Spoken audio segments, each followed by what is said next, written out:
Marianne Loadour, bonjour. Bonjour Benoît Léger, Merci beaucoup d'avoir accepté l'invitation de BITV aujourd'hui. avec grand plaisir. Vous êtes la directrice générale de CDC Biodiversité et vous apprêtez à lancer en partenariat avec la MGP la deuxième édition de l'appel à projet Nature 2050. Pourriez-vous nous en dire plus?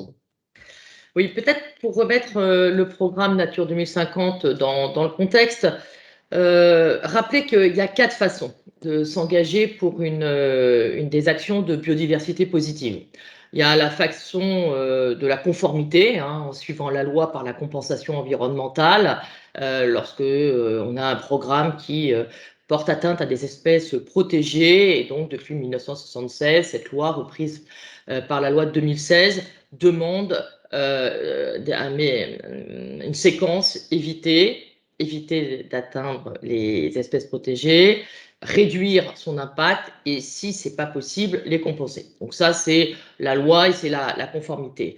La deuxième façon de s'engager dans une action de restauration positive de la biodiversité, c'est des acteurs qui sont propriétaires fonciers, qui agissent dans la ville et qui disent: j'ai pas d'espèces protégées sur mon programme, mais j'ai envie, en tant que je sais que j'ai des atteintes à la biodiversité, et j'ai envie de faire une action de restauration, de renaturation sur mon terrain, sur ma propriété, et qui s'engagent donc sur des actions de biodiversité.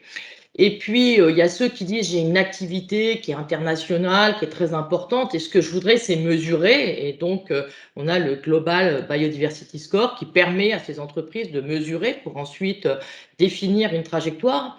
Et puis enfin, il y a des acteurs qui disent: moi, ce que je préfère, c'est soutenir financièrement un programme intermédiaire, parce que je sais qu'il y a des porteurs de projets très innovants sur mon territoire qui portent des solutions de restauration de la biodiversité et je veux les soutenir.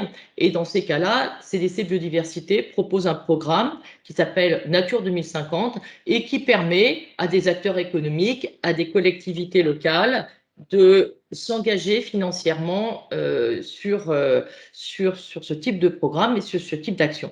C'est exactement ce qu'a fait la métropole du Grand Paris, qui a accompagné Nature 2050 dès le début, dès l'origine. Notre programme a 5 ans, hein, donc on a d'ailleurs fêté le 26 octobre dernier la 5e bougie de Nature 2050. Dès le début, la métropole du Grand Paris a décidé de soutenir ce programme. Elle a mis 1,9 million sur le premier train de projet. Elle a lancé un appel à projet auprès des 131 communes de la métropole du Grand Paris en disant: voilà, quelle commune me propose des solutions de restauration de biodiversité positive. Un certain nombre de communes ont répondu, ce qui a permis de faire, je crois, sur l'Île-de-France, 9 programmes de restauration positive dans le Val-de-Marne, dans la Seine-Saint-Denis, dans les Hauts-de-Seine. Et la métropole du Grand Paris, je crois, a été très satisfaite, très convaincue par ces solutions fondées sur la nature qu'on a installées avec ce programme dans la zone très dense, et a décidé de soutenir un deuxième train de programme. Donc, le conseil métropolitain de la métropole du Grand Paris s'est réuni et a voté en décembre dernier, donc on est vraiment sur l'actualité très immédiate, un budget multiplié par 2, hein, qui montre effectivement cet engagement et cette conviction, comme pour des solutions fondées sur la nature, pour atténuer en fait les effets du réchauffement climatique, en atténuer les causes et en atténuer les effets. Et donc, ces 4 millions qui vont être mis sur cette année 2022, avec un appel à projet que le président va lancer, je crois, au premier trimestre de cette année. Les communes vont réamener des projets. Il y aura une sélection qui va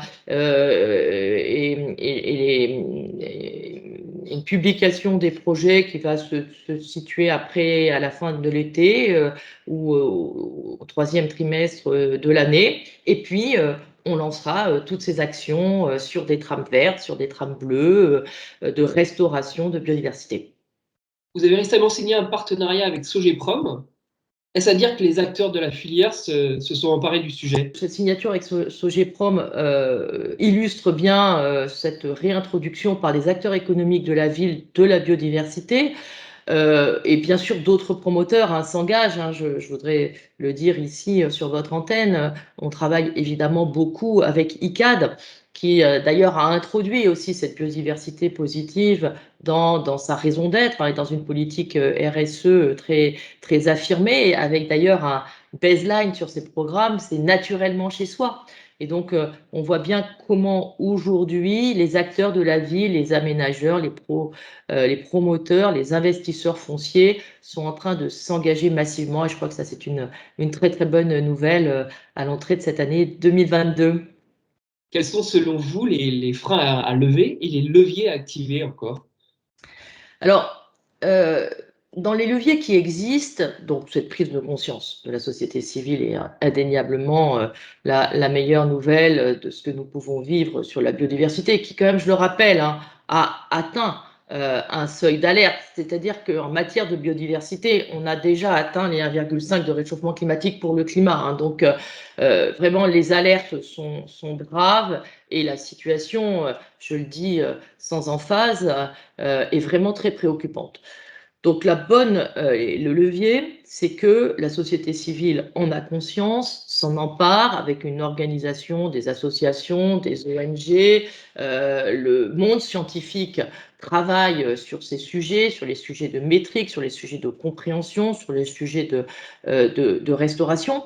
Et le législateur s'en empare et on voit à la fois au niveau mondial avec la TFND des groupes de travail qui vont amener notamment la prise de risque, biodiversité dans les bilans, c'est très fondamental. On voit aussi le programme européen sur la biodiversité, et puis le législateur français, qui en août 2021, donc il y a quelques mois, a publié la loi Climat et Résilience, qui pour la première fois prend le sujet de la biodiversité, non pas sur l'espèce protégée au moment où elle va disparaître, mais prend la pression sur la biodiversité. Donc, on sait qu'on connaît parfaitement les pressions sur la biodiversité, qui sont la pollution, le changement climatique, l'artificialisation des sols, les espèces invasives. Tout ça est parfaitement connu. Et ce qui est très intéressant dans la loi Climat et Résilience, c'est qu'on prend une des principales pressions sur la biodiversité, c'est l'artificialisation des sols.